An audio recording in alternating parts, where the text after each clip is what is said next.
Right now, hundreds of tractors are heading straight for the centre of Paris. This isn't a normal protest. It's a massive, coordinated attempt to stop a trade deal that's been in the works for over 25 years. From the grain silos in Bayonne to the motorways in Ireland, the farming industry in Europe is hitting a breaking point. But why are farmers at the port of Le Havre personally searching the back of lorries? What are they looking for? And why are they willing to block the busiest roads in the country to find it? Look at what's happening at Le Havre. 150 farmers are literally manning the gates. They aren't just standing there, they are stopping trucks and inspecting the cargo themselves. We're talking about mushrooms and sheep offal from China. The farmers are checking for compliance, and if it doesn't meet the standards, they're dumping it on the spot. Meanwhile, the A1 motorway, the main road between Lille and Paris, is completely shut down. The Coordination Rurale says they aren't moving until at least Wednesday. So, what's the actual trigger here? It's the EU-Mercosur deal. Basically, it lets a huge amount of South American beef and grain into Europe, duty-free. The farmers' argument is simple. How are they supposed to compete when they have to follow strict European environmental laws, but these imports follow none of them? But there's another layer to this. Most people don't realise that French livestock is currently being hit by a massive outbreak of lumpy skin disease. The government is forcing them to cull their herds.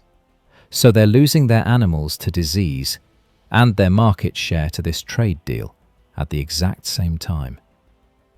From the oil facilities in La Rochelle to the silos in Bayonne, these guys feel like they're being pushed out of existence. The danger here isn't just about a few extra tons of beef. It's a fundamental conflict between two different economic realities. As of January 12th, with the deal moving toward provisional application, farmers across France, Ireland and Poland are sounding the alarm. They see a standard gap that makes fair competition impossible. First, look at the mirror measures. EU farmers follow the world's strictest rules on animal welfare and pesticides. But Mercosur producers often use pesticides, like certain neonicotinoids, that have been banned in the EU for years. It's like being asked to run a race with your legs tied, while your competitor is using performance enhancers to keep their prices low. Second, the price crash effect. You'll hear that the 99,000-ton beef quota is only about 1.6% of total EU consumption. But that's a spoiler number. Over 55% of that quota is for fresh, chilled, premium cuts. This is the exact product that small family farms rely on for their profit margins. In a commodity market, you don't need a huge supply to crash the price. A 5% influx of cheaper product can force local prices down until thousands of farms are simply unviable. Third, the carbon leakage irony. Under the EU Green Deal, local farmers are being pushed to slash emissions and fertilizer use. Yet this agreement imports beef from Brazil, where production is often linked to deforestation. Farmers are calling this environmental hypocrisy. They feel the EU is sacrificing food sovereignty just to sell more German cars and French luxury goods to the South American middle class. And what about the safeguards? The EU has a clause that triggers if imports surge. But farmers are skeptical because it's reactive.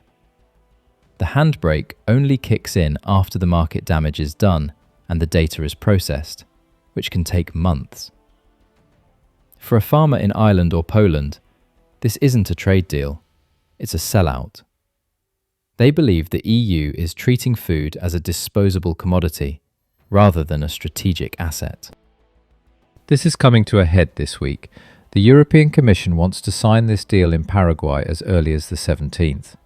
For the people on the motorways today, this is the final deadline.